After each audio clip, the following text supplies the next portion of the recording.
नमस्कार। लोकसभा चुनाव से जुड़ा कैपिटल टीवी का खास शो 24 का रन विपक्ष बेदम देख रहे हैं आप, और मैं हूं आपके साथ परवीन। दिल्ली के मुख्यमंत्री अरविंद केजरीवाल की गिरफ्तारी से 2024 लोकसभा चुनाव का सियासी पारा अपने उफान पर है।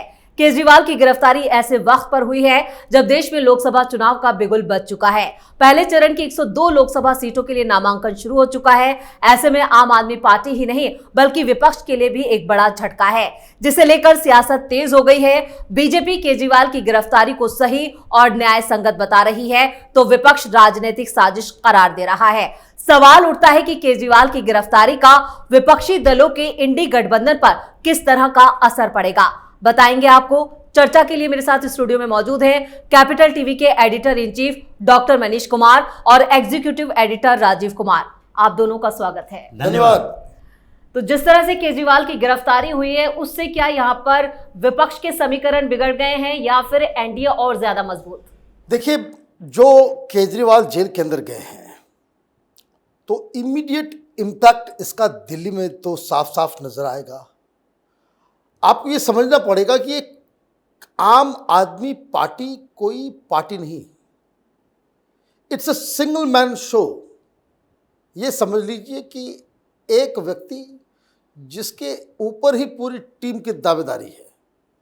जैसे एक ज़माना था कि सचिन तेंदुलकर ही मैच जिताते थे, हराते थे, जो कुछ करना सचिन तेंदुलकर को ही करना है, बाकी टीम क्या करेगी नहीं करेगी। सचिन तेंदुलकर ने सेंचुरी मारा, मैच जीत गए, सेंचुरी नहीं मारा, हार गए। तो केजरीवाल की जो आम आदमी पार्टी, ये सिंगल मैन ड्रिवन पार्टी है, और वही टीम से बाहर हो जाए, वही कैंपेन नहीं करे, वही डिसीजन मेकिंग के प्रोसेस से बाहर हो जाए जनता की नज़रों में। हालांकि वो जेल के अंदर से अभी भी सब कुछ कंट्रोल करेगा, लेकिन फिर भी जब आम आदमी पार्टी का ये आतिशी मार लेना जाएगी भाषण देने, ये करेंगी रोड शो, तो एक तो इम्पैक्ट ये हुआ कि आम आदमी पार्टी की शक्ति क्षीण हो गई। तो राजनीति में तो कोई दोस्त कोई दुश्मन होता नहीं है, सब अपने अपने हिसाब से कांग्रेस पार्टी की तरफ से इशारे मिलने शुरू हो गए कि हम रीनिगोशिएट करेंगे सीट्स के ऊपर। अब ये कह रहे हैं कि देखिए, अगर गठबंधन करना है तो जो 5 सीट्स जहां पे हम लोग नंबर 2 पे थे, वो 5 और 2 पे करना होगा। तो पहला इंपैक्ट ये। दूसरा, पंजाब के अंदर ये पार्टी तो खत्म हो गई, वैसे ही वहां पे एक एंटी इनकम्बेंसी था। अब केजरीवाल नहीं, केजरीवाल बिल्कुल एक भ्रष्टाचारी डिक्लेयर हो गया। अब आप ये देखिए अपने पैर पे किस तरह से ये कुल्हाड़ी मारता चला जा रहा है। कल राउज एवेन्यू कोर्ट में सारी किरकिरी हो गई, पूछताछ चल रही है। आपने फिर लगा दिया कि भाई कल दिल्ली हाई कोर्ट में सुनवाई कि जो रिमांड दिया गया है, गिरफ्तारी दी गई है, ये की जो गई है वो इलीगल है। अब दिल्ली हाई कोर्ट से आपको झटका लग जाएगा, तब तो ये कंफर्म हो जाएगा। अभी तक तो ये भी कह रहे हो कि कोई सबूत नहीं है, फिर दिल्ली हाई कोर्ट से भी रिजेक्शन हो जाएगा। इसका मतलब ये है कि जिस पार्टी का पूरा दारोमदार अरविंद केजरीवाल की पर्सनालिटी उसके साख पे ही टिकी हुई थी, वही अगर दागदार हो जाता है तो आम आदमी पार्टी के लिए एक बड़ा झटका।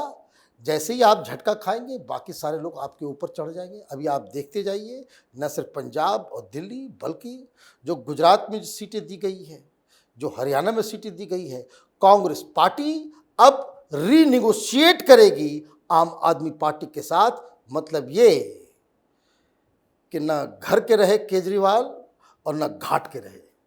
राजीव जी, कांग्रेस की चुनौतियां बड़ी हैं या कम हो गई हैं केजरीवाल की गिरफ्तारी से? कांग्रेस अकेले नहीं है। जिस तरीके से यहां पर सारे भ्रष्टाचारी पार्टियों ने एकजुटता दिखाई है, उससे इंडी वर्सेस एनडीए की बात है। एक तरफ प्रधानमंत्री नरेंद्र मोदी जो इस बात का ख्याल नहीं रख रहे हैं कि चुनाव पर क्या प्रभाव पड़ने वाला है, यानी आप विक्टिम कार्ड खेलकर उनको बदनाम करने की कोशिश तो कर ही रहे हैं, लेकिन जनता के बीच मैसेज जो जाएगा उसमें आप पर भरोसा किया जाए या फिर पीएम मोदी पर भरोसा किया जाए।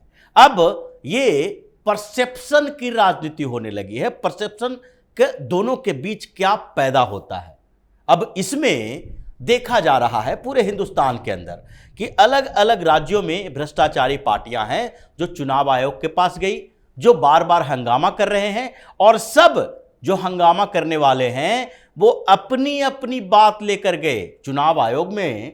जब इन लोगों का डेलीगेशन गया तो ऐसा नहीं है कि अरविंद केजरीवाल को सपोर्ट करने के लिए गया।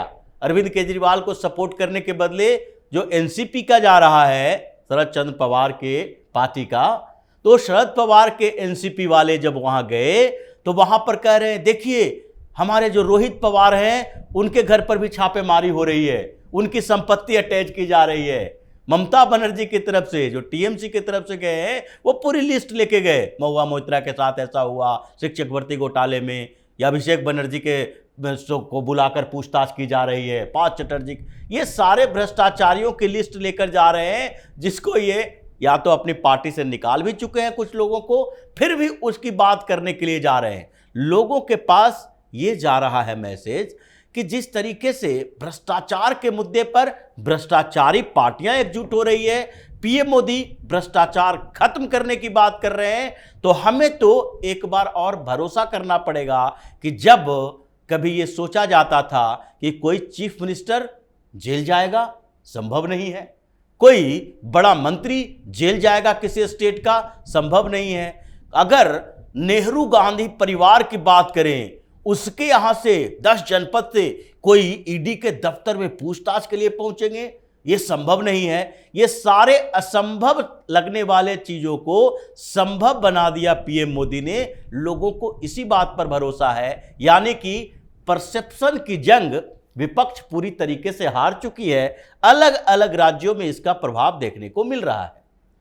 डॉक्टर साहब, जिस तरह से पीएम मोदी चुनावी रैलियों में चुनावी मंच से सीधा अटैक कर रहे हैं भ्रष्टाचार को लेकर, और सीधा खासतौर से कांग्रेस उनके निशाने पर होती है, तो क्या यहाँ पर एक मैसेज देने की कोशिश की जा रही है?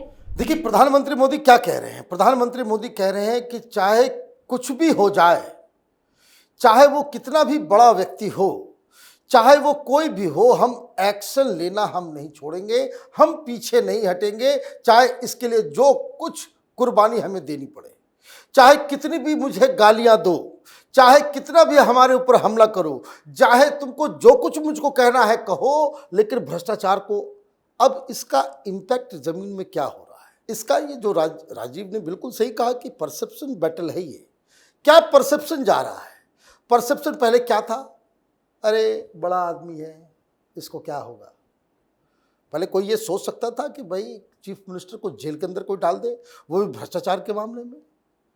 आपके पास पैसा है तो कोर्ट भी आपके पॉकेट में, एजेंसी भी पॉकेट में, पुलिस भी पॉकेट में, सब कुछ आपके पॉकेट में। यही तो परसेप्शन था।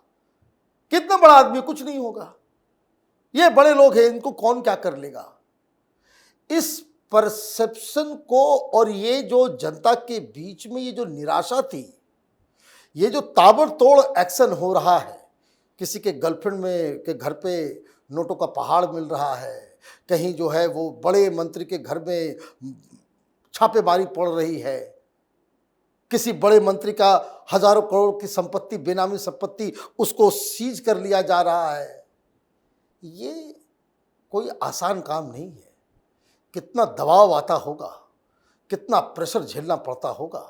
अब इन सब चीज से एक बात तो जा रहा है, ये विपक्ष वाले, कुछ मीडिया वाले, वो एक नैरेटिव क्रिएट कर रहे हैं कि भाई ईडी वाले 95% विपक्षियों को पकड़ रहे हैं, ये कर रहे हैं, वो तो है, एक सेकंड के लिए हम मान भी लें, लेकिन ये 5% 7% लोग इस दलील को बाय कर रहे हैं। 95% लोग क्या कह रहे हैं कि बड़े बड़े लोगों के खिलाफ कार्रवाई हो रही है, बड़े बड़े लोग बच नहीं पा रहे हैं, और प्रधानमंत्री मोदी जो पर्सनली इनके ऊपर भ्रष्टाचार का एक आरोप तक ये लोग नहीं लगा पाए, तो ये परसेप्शन बैटल में ये लूज कर रहे हैं। और मूर्खता इनकी ये है, विपक्ष पार्टियों की, कि आप उसी में जबरदस्ती, आप ये समझिए कि आप जबरदस्ती उसमें घुस के जो परसेप्शन आपको लोग एक भ्रष्टाचारी गैंग के रूप में देखते हैं,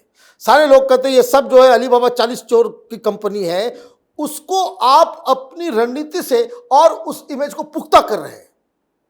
केजरीवाल के केस में अगर सारे लोग सामने आते हैं, कहते कि नहीं नहीं नहीं ये गलत हुआ है, ये भ्रष्टाचार है, हमें दुख है कि हमारा साथी जेल के अंदर गया है, लेकिन गलत का हम समर्थन नहीं कर सकते। राहुल गांधी अगर ये बात कह दिए होते, कांग्रेस पार्टी के लिए फायदा दिल्ली में भी होता, पंजाब में भी होता, हर जगह फायदा होता, और लोग एक सेकंड के लिए सोचते कि नहीं भाई भारत जोड़ो यात्रा किया है तो बुद्धि उसकी कुछ खुली है, जनता की आवाज़ के साथ आवाज़ मिला रहा है। लेकिन क्या कीजिए, ढाक के 3 पात, बुद्धि भ्रष्ट हो गई है विपक्ष वालों की। किस मुद्दे पे क्या स्टैंड लेना चाहिए ये पता नहीं है। और ये पता क्यों नहीं है? क्योंकि आप हवाई किला जो है बना रहे हैं। ज़मीन पे लोगों की आकांक्षाएं क्या है, पब्लिक ओपिनियन क्या है, उसका आपको ज़रा सा भी इल्म तक नहीं।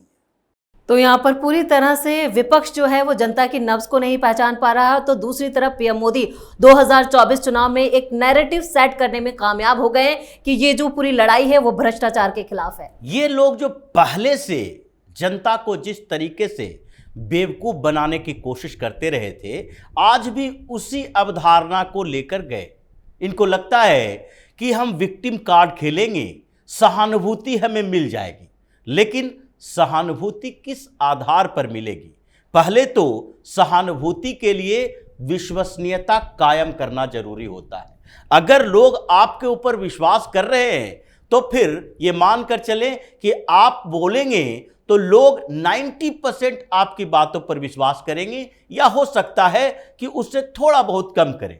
लेकिन जब आपने अपनी विश्वसनीयता खो दी है तो फिर आप कुछ भी बोलेंगे और उस पर आपको सहानुभूति नहीं मिलेगी, बल्कि उससे लोग घृणा करने लगेंगे। और यही विपक्ष के साथ हो रहा है। जैसे कि महाराष्ट्र में चल रहा है शरद पवार के बारे में पहले से भी ये विचारधारा थी कि ये भ्रष्टाचारी हैं। लेकिन अगर आप दूसरे भ्रष्टाचारियों को भी अपने साथ जोड़ के कहोगे कि हम एकजुट होकर संघर्ष करेंगे, अगर महाभारत में दुर्योधन के साथ और चारों तरफ से दूसरे तीसरे पांचवें राजा जुड़ जाएं, तो इसका मतलब ये नहीं है कि ये समझने लगे सब कि कृष्ण जिसके तरफ है वो गलत हो गया है। तो समस्या यहां पर परसेप्शन की यही बन रही है कि आप लोग ये साबित करने की कोशिश कर रहे हैं कि हम अपने अपने भ्रष्टाचार के किले को बचाने के लिए एकजुट हो रहे हैं। और पीएम मोदी यही तो बता रहे हैं कि देखो ये चोरों के गठबंधन है, ये घमंडिया गठबंधन है। इनको ईगो रहा है कि हम तो सत्ता का रास्ता तय करते हैं, हमारे ऊपर कोई कैसे हाथ डाल सकता है। ये सारा जो खेल है अब बदल चुका है। जितना ये लोग बात करेगा बदले की राजनीति की, इनका वोट आधार उतना ही खिसकेगा, क्योंकि लोग पीएम मोदी पर विश्वास करते हैं, भरोसा करने लगे हैं कि भ्रष्टाचार के मामले में अब तक इन्होंने जो कहा, सिर्फ और सिर्फ इसकी बात नहीं है कि सब राजनीतिक पार्टियों की बात है। जितने बड़े बड़े इंडस्ट्रियलिस्ट हैं जो भी सामने आए, सुपरटेक वाला आया, इंफोसिस वाला आया, उसके बाद ये जो रियल इंडस्ट्री को लेकर, रियल एस्टेट से लेकर जो फार्मा इंडस्ट्री तक है, हर जगह पर छापेमारी हो रही है। हर बड़े बड़े बिजनेसमैन भी जेल के अंदर जा रहे हैं। भ्रष्टाचार से कोई समझौता नहीं होगा और ये पीएम मोदी के लिए बड़ा आधार बन चुका है। तो पीएम मोदी के लिए बड़ा आधार बन चुका है। आप दोनों का इस सटीक विश्लेषण के लिए बहुत बहुत धन्यवाद। तो बीजेपी भ्रष्टाचार के मुद्दे पर विपक्षी घेराबंदी कर चुकी है। वहीं भ्रष्टाचार पर इंडी गठबंधन बैकफुट पर है, जिसका सीधा फायदा एनडीए को मिलता दिख रहा है। यानी घोटालों से घिरा विपक्ष जो है वो बुरी तरह से फंस चुका है। इधर पीएम मोदी भी अपनी चुनावी रैलियों में भ्रष्टाचार को लेकर विपक्ष पर तीखे वार कर रहे हैं। वहीं विपक्ष चुनावी प्रचार में उतरने से भी डर रहा है। तो विपक्ष की बढ़ती मुसीबतों पर आप अपनी राय कमेंट करके लिखें। देखते रहिए कैपिटल टीवी। नमस्कार।